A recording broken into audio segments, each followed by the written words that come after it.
5 वर्षों से जेल में बंद बा क्षेत्र के जरार निवासी दंपति को मासूम की हत्या के मामले में बेगुनाह पाते हुए रिहा करने का आदेश दिया, जो कल जेल से बाहर आ गए। पुलिस ने इन्हें हत्या के जुर्म में जेल भेज दिया था, जबकि हत्या किसी और ने की। अदालत का यह भी आदेश है कि जांच अधिकारी के खिलाफ कार्रवाई की जाए और फिर से जांच कराकर असली हत्यारों का पता लगाया जाए। दरअसल घटना 1 सितंबर 2015 को हुई थी। बाल क्षेत्र के जरार निवासी योगेंद्र सिंह का 5 साल का बेटा रंजीत सिंह उर्फ चुन्ना शाम तकरीबन 5:30 बजे घर से अपनी मां श्वेता से अम्बरीश गुप्ता की दुकान पर जाने की कहकर गया था, लेकिन जब रात तक लौटकर नहीं आया तो योगेंद्र सिंह ने बेटे की तलाश की। अम्बरीश की दुकान बंद मिली। कई लोगों ने बच्चे को ढूंढा, लेकिन वह नहीं मिला। 2 सितंबर 2015 को सुबह 11 बजे कोतवाल धर्मशाला के पास ब्रह्मचारी गुप्ता के बंद पड़े मकान में रंजीत का शव पड़ा मिला था। योगेंद्र सिंह ने मुकदमा दर्ज कराया। इसमें आरोप लगाया था कि मेरे बेटे की हत्या मोहल्ला मस्जिद निवासी नरेंद्र सिंह और उसकी पत्नी नजमा ने की है। उनसे काफी दिन पहले झगड़ा हुआ था, तब दोनों ने धमकी दी थी। घटना से 1 दिन पहले नजमा की गोदी में बेटे को बैठा हुआ देखा था। वह नमकीन खा रहा था। दोनों ने रंजिश में चाकुओं से गोदकर उसको मार डाला। जेल से रिहा हुए नरेंद्र और नजमा का कहना है कि उनसे कभी योगेंद्र का विवाद नहीं हुआ था। उन्होंने हम लोगों को गलत फंसा दिया, लेकिन न्यायपालिका पर उनको भरोसा था। उन्हें न्यायपालिका ने निर्दोष साबित कर दिया।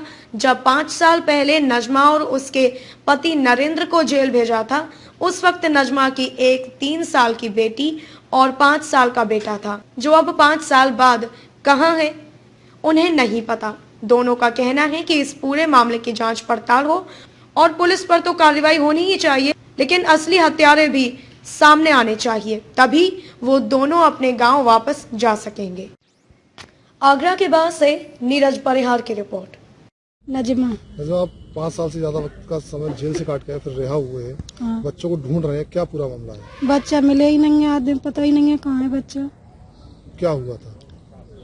जैसे मैं स्कूल में रहती थी धर्मशाला में किराए से, राम लखन मार साहब का स्कूल चलता था, उसमें नीचे पोस्ट ऑफिस थी, भाई मैं किराए से रहती थी। नीचे मेरी चूड़ी की दुकान थी। स्कूल के बच्चे पढ़ने के लिए आए, वो ऊपर खेलने के लिए गए। उन्होंने आके बताया कि माँ बच्चे डराए मर गए।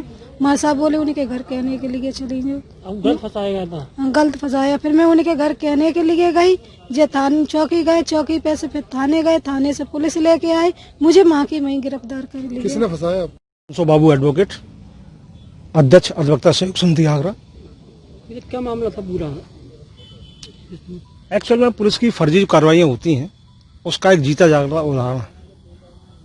पुलिस आंख मूछ के बिना इन्वेस्टिगेशन के लोगों को जेल भेज देती है। अपराधी स्वतंत्र घूमते हैं और निर्दोष जेल काटते हैं।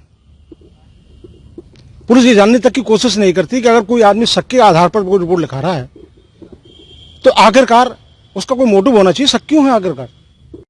ये नाम बता दीजिए पहले अपना। नरेंद्र सिंह। जी क्या मामला पूरा होना बताइए।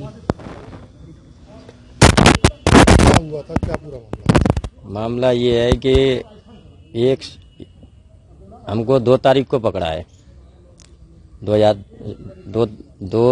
2 तारीख सितंबर का महीना था। जरार बाग का केस है 2015 का। 1 तारीख को उसका बच्चा गायब हुआ है। मैं तो पता नहीं, मैं उससे स्कूल में किराए पे रहता था।